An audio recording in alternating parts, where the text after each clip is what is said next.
Hi everyone. So today I discuss about a very crucial and important topic, how you productively use this last 1 month for your preparation.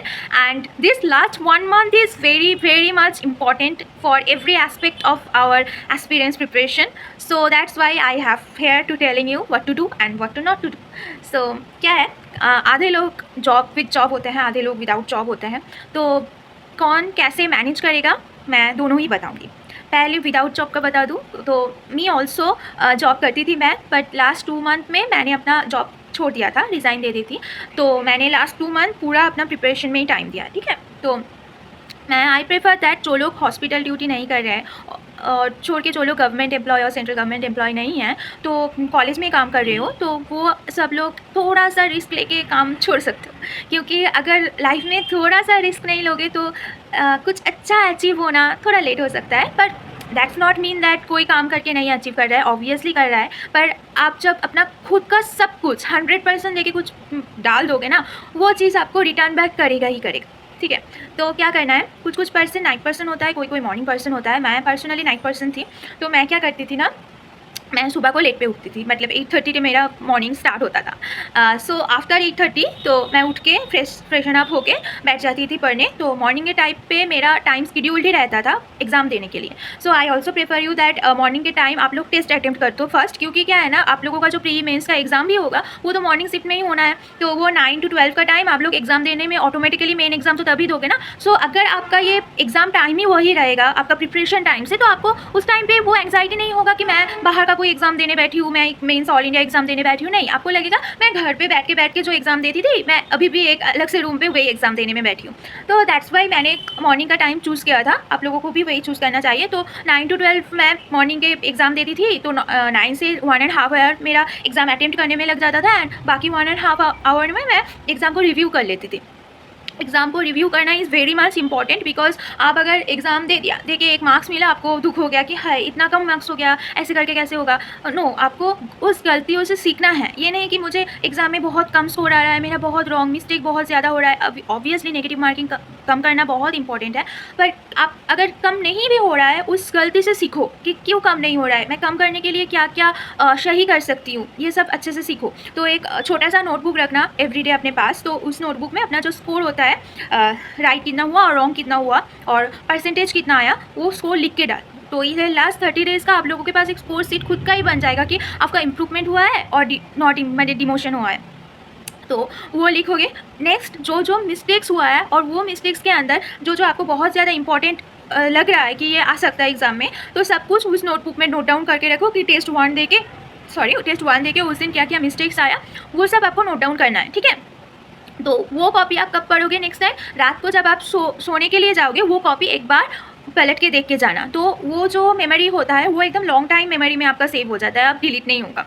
तो क्या हो गया, एक पूरा test देके आप इतना कुछ सीख सकते हो. ठीक है, तो टेस्ट दिया ख़त्म हो गया. प्लस को आफ्टर दैट मेरा हेड थोड़ा जैम होके रहता था, तो मैं थोड़ा ब्रेक लेती थी. कंटिन्यूसली मत पढ़ो कभी भी, 1 आवर पर हाफ एन आवर करके ब्रेक लिया करो. ठीक है, और मैं NLL की सब्सक्राइबर थी, इसलिए मेरा ये लास्ट 1 मंथ फर्स्ट का क्लास रहता था. तो मैं उसके बाद क्लास देखने के लिए बैठ जाती थी. 5 to 6 आवर्स का मेरा क्लास होता था. तो जो लोगों का कोई क्लास नहीं हुआ है उस टाइम, जो लोग सब्सक्राइबर नहीं हो, नो प्रॉब्लम. उस टाइम क्या करना है, आपको एक रूटीन बनाना है पहले. ठीक है, routine is very much important. अगर आप रूटीन बना के काम करोगे तो सब कुछ अच्छा होगा.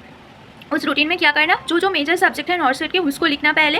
एंड लास्ट 30 डेज़ में आपको कौन से दिन में क्या क्या सब्जेक्ट कवर करना है, वो एक फ्लो चार्ट बना के प्लान लिख के रखना कि मुझे 3 दिन में फ़ोन खत्म करना है, 4 दिन में ऑप्स खत्म करना है, 5 दिन में इमेंशन खत्म करना है. ऐसे करके एक फ्लो चार्ट बना के रख देना. तो वो जो आप गोल सेट कर रहे हो कि मुझे इतना दिनों में ये सब्जेक्ट कंप्लीट करना ही है, वो गोल आप खुद के लिए सेट कर रहे हो, आपको कंप्लीट करना है. ठीक है, ऐसे करके आपका 30 डेज़, अगर आप लोग चाहोगे तो 20 डेज़ के अंदर भी मेजर सब्जेक्ट कवर कर सकते हो. माइनस जो सब्जेक्ट्स है, जब आपको अच्छा नहीं लगेगा, आपका बहुत टाइम लेजर टाइम बच जाएगा, तो उस टाइम थोड़ा थोड़ा करके minor subjects along with the major subjects आप लोग पढ़ाई कर लेना. तो टेस्ट देने के बाद क्या करना है, उस दिन का जो एलोटेट थ्योरी आपने रखा है, तो फ़ोन रखा है, अगर ऑफ रखा है, तो वो एलोटेट थ्योरी लेके आपको बैठना है. थ्योरी बहुत अच्छे से पढ़ना है. अगर थ्योरी अच्छे से नहीं पढ़ोगे तो MCQ भी सॉल्व नहीं कर पाओगे. तो थ्योरी फर्स्ट थ्योरी कवर करना है. उस 12 से लेके 2 बजे तक या 3 बजे तक थ्योरी कवर कर लेना. उस बीच लंच कर लेना, थोड़ा ब्रेक ले लेना, एक पावर नैप ले लेना अगर नींद आ जाए तो. तो नेक्स्ट फिर से शाम से जब आप लोग बैठोगे तब आप लोगों को एक आइडिया हो जाएगा जी, आज आप लोगों ने ये टेस्ट दिया था, इस सब्जेक्ट में ज़्यादा मिस्टेक्स हो रहा है तो उस सब्जेक्ट के कोई एक टॉपिक लेके थोड़ा पढ़ लो, और नहीं तो शाम के टाइम माइनर सब्जेक्ट को थोड़ा टाइम दे दो, और नहीं तो अच्छा नहीं लगे तो और एक टेस्ट अटैम्प्ट कर लो, क्योंकि 2 टेस्ट अटैम्प्ट करोगे तो अच्छा होगा बहुत ही। तो और एक टेस्ट अटैम्प्ट करके रिव्यू कर लो, वो करते करते ही 7-8 बज जाएगा। तो 7-8 बजे के अंदर अगर अच्छा नहीं लगे, खाना खा के थोड़ा वॉक के लिए जाओ, टेम्पल जाना है तो जाओ, ऐसा कुछ काम करो जिससे आपका माइंड पूरा काम रहता है, ठीक है। हाँ, तो शाम के टाइम पे क्या करोगे, अगर माइंड को काम रखने के लिए वैसा ही काम करना, ऐसा नहीं कि अच्छा नहीं लग रहा है मैं फ़ोन पे स्क्रॉल कर रही जा रही हूँ, ये मैं कर लेती थी कभी कभार, बहुत गंदी आदत है। एक बार उस रील वाले लूप में अगर चला जाओगे तो वापस नहीं आ पाओगे, वो रात गया। तो ऐसा मत करना, कुछ वक्त के लिए चली जाओ, घर वालों से बात कर लो थोड़ा, अगर कोई फ्रेंड हो जो प्रिपरेशन कर रहा है, ऐसा कोई फ्रेंड से बात कर लो कि पूरा दिन उसने क्या किया, तुमने क्या क्या किया, तुम्हारा टेस्ट में क्या क्या मिस्टेक्स हुआ है। अगर ऐसे कोई फ्रेंड से बात करोगे ना तो तुमको भी एक इंट्रो आएगा, एक इंस्पिरेशन होगा कि ओ उसने तो ये कंप्लीट कर लिया, मैंने तो अभी भी ये छूट गया वो छूट गया, तो खुद से एक इंस्पिरेशन आएगा तो मुझे भी करना है, अच्छा ठीक है। तो ऐसे कर लेना। फिर शाम के टाइम पे डिनर हो जाने के बाद अगर अर्ली डिनर करते हो तो 8 से लेके 2 तक, रात को 2 बजे तक एकदम आपके पास एक बहुत लंबा टाइम है। हो सके तो इनफ्लिक्स ले लो, PR यादव ले लो और टारगेट हाई ले लो। आई प्रेफर इनफ्लिक्स ले लो। आपने उस दिन को जो असाइंड सब्जेक्ट रखा है उस सब्जेक्ट का जो थ्योरी है आपका खुद का नोट्स है, आपने सुबह से पढ़ लिया। अब बाकी नोट्स जो है थ्योरी पोर्शन इनफ्लिक्स पे थोड़ा पढ़ लो, ठीक है। इनफ्लिक्स में वो जो ट्रायंगुलर शेप में होता है, जो इंपॉर्टेंट पॉइंट्स होता है, जो रिमार्क का पॉइंट्स होता है, वो सब बॉक्स में जो है वो सब थोड़ा थोड़ा करके थ्योरी कवर कर लो। और एक हो सकता है रात को छोटा कोई टेस्ट दे सकते हो। आई ऑलवेज प्रेफर कि इस लास्ट मंथ में अगर आपका कोई सब्सक्रिप्शन ना हो फिर भी एक टेस्ट सीरीज आपको खरीदना ही चाहिए, क्योंकि उस टेस्ट सीरीज में आपको टाइमली वो जो पैटर्न होता है एग्जाम का, उसके बाद जो रैंक आता है वो एक हैबिचुएटेड हो जाओगे आप एग्जाम पैटर्न के साथ, क्वेश्चन पैटर्न के साथ, सब कुछ के साथ। तो ऐसे करके पूरा दिन प्रोडक्टिवली यूज़ करना। अगर कुछ दिन ऐसा होता है कुछ नहीं होता प्रोडक्टिव, थोड़ा स्किप हो जाता है, don't be worry, don't be panic, next दिन कवर अप कर लेना। बट आई सजेस्ट इस लास्ट मंथ में छोड़ दो सब कुछ, घूमना फिरना, इंस्टाग्राम फेसबुक सब कुछ छोड़ दो थोड़ी दिन के लिए। अगर सब कुछ छोड़ के थोड़ा टाइम खुद को दोगे तो आई ऑलवेज से दैट खुद का वो जो इस टाइम है आप अच्छे काम में खर्च करोगे तो वापस रिटर्न में बहुत अच्छा कुछ आप लोगों के लिए आएगा।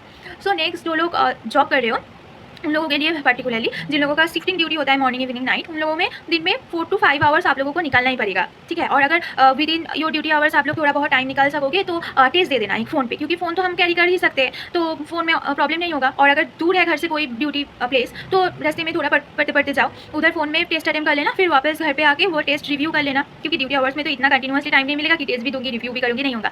टेस्ट कैसे भी करके अगर कंप्लीट कर लोगे तो वापस आके रिव्यू कर सकोगे। और आप लोग भी वो जो मैंने जैसे बोला मेजर सब्जेक्ट का असाइन टॉपिक्स का एक डे सिलेक्ट करके रखो, इतना दिनों में खत्म करना है। आप लोग वो डे थोड़ा ज़्यादा टाइम के लिए रखो, क्योंकि आप लोगों को एवरी डे 4 to 5 आवर्स ही मिल रहा है, but that's not a sort of time, क्योंकि आप लोग भी हो तो बहुत दिनों से प्रिपरेशन कर रहे हो ना, ऐसा नहीं लास्ट मंथ में नहीं प्रिपरेशन स्टार्ट किया, ऐसा नहीं होता।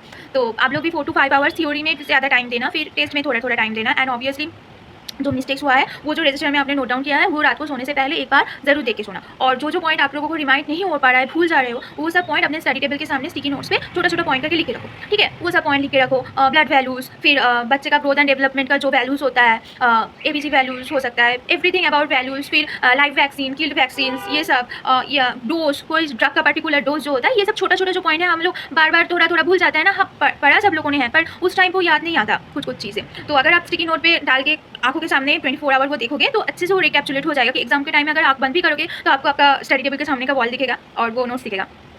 तो ऐसे ही करके मैंने भी अपना प्रिपरेशन किया था and I get a good result of it. So I think that if I share my routine with you it will be helpful for you. Thank you so much and अच्छे से preparation करो, बहुत अच्छा result होगा, डरो मत, ठीक है। बाय।